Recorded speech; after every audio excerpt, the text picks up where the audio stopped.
At the open of the show, I think it was the open of the show, I was laughing. Just the most fun moment I had today, it just cracked me up, was when I saw Kamala Harris trending on Twitter, thanks to, I believe, DC Drano. Kamala as in C-O-U-P. They are doing everything that they can. The people that they know that we know that they spent the last 3 years covering up Joe Biden's dementia, because the only politician in this country with a higher unfavorable rating, the only politician in this country less likable than Joe Biden was Kamala Harris. Now she is the greatest thing you have ever seen. Child, she is just the bomb.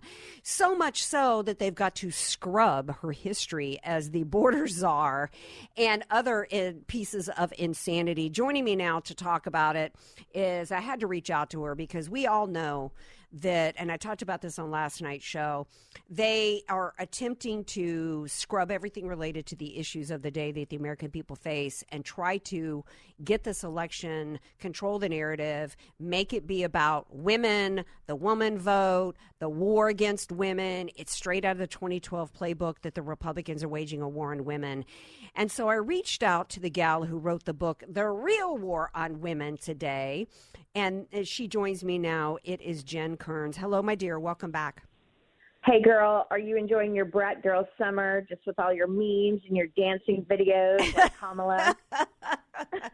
I am. I can't wait to hear, though. Somebody said today, it might have been Joy Reid, that she was going to explain what this whole coconut thing meant, that we just don't really understand. Caribbean women. I'm not a historian when it comes to Kami Kakala. Maybe you can shed some light on this, but I wasn't aware that she actually grew up in the Caribbean. Did she? No, she didn't. In fact, she doesn't really identify as Caribbean. Remember, when she was sworn in as Attorney General, they asked her, you're half Black, half Asian. What do you want to identify with? And she went with Kamala Harris picked.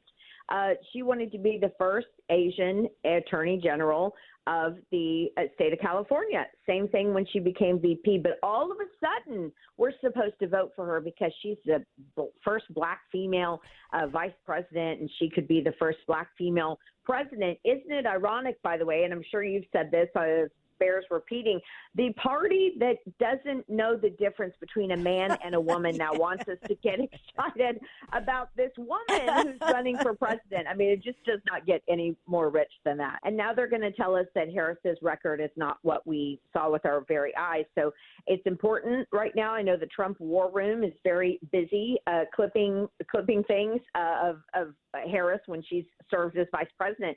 But they need to go back even further. They need to go back to a time when Kamala Harris was Attorney General of the state of California. She said yesterday she would put her record up against Trump's any day. I hope that she does. And she talked about being, the top cop and all this stuff. Well, as the top cop, she threw conservative filmmakers into jail. Remember, she put David Daleiden, the guy who took the undercover video of Planned Parenthood, she put him in jail for taking pictures and video of Planned Parenthood selling baby body parts, and she was willing to put him in jail for that. And if he hadn't had a good attorney like Harmeet Dillon, our friend, he'd probably still be there. So that's something that the Trump team needs to look into. They also need to look into her record as district attorney of San Francisco when she, imprisoned an extraordinary amount of young Black men. She also put kids who were illegal immigrants who were kind of loitering after school. She put them in jail too. And so, she's not this liberal hero that some people chalk her up to be. The Trump team needs to be getting those campaign ads out ASAP. And then, of course, during the summer of 2020, don't forget, she contributed significantly and asked Americans to contribute significantly to this bail fund. And some of the people that got out of jail on bail in the summer of 2020 riots, well, they went on to kill. One of them went on to kill a woman standing at a metro station. The other broke into his girlfriend's apartment and strangled her. These are one Willie Horton story after another. And we need to be hearing about those because that right there is Kamala Harris's record that she claims to be so proud about as the top cop. Yeah. All right, Jen, couple of clips that I have to get your reaction to, and that involves some Wisconsin Trump voters being asked about Harris, as well as, even more important than Harris, they were asked a question about the importance of a first woman president. Let's listen to this clip and then you can respond. And she's not the first woman to run for the presidency, Hillary Clinton. I'm assuming no one voted for Hillary Clinton in 2016. So it's not necessarily going to sway you to vote for a woman in office. When do you think America will have a female president? When there's a competent one. I don't get a good feel for her. I think she's an idiot. Right. Mary, why do you think that she's not that bright? Because she hasn't done anything in the time that she's had. We don't know anything about her as far as her 3 years so far in the White House. She's not real smart. That's my opinion. I could be wrong. If Vice President Kamala Harris wins the election, do you think that will be an honest result? No. No. No one respects her. Yeah, no one respects her. Look, those are not some crazy MAGA extremists, Jen Kerns. Those are just your average female voter, and who reflect my feelings that I don't want a woman just to have a woman as a president. I want somebody that knows what she's doing and has this country's interest at heart. Your thoughts, your reaction?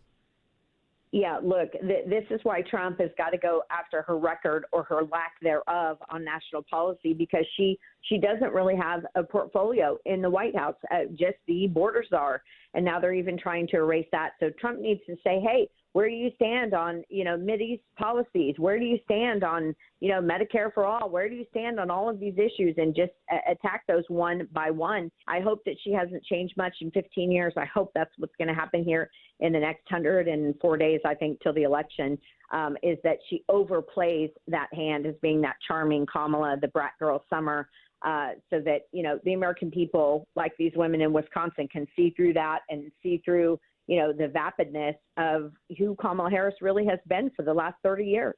Wow. Her biggest accomplishment is being the first vice president to go to a baby killing mill. Your reaction? Yeah, it's just despicable. But you see where the Democrats are going with this, and you see Kamala Harris and The View and all of these entities on this.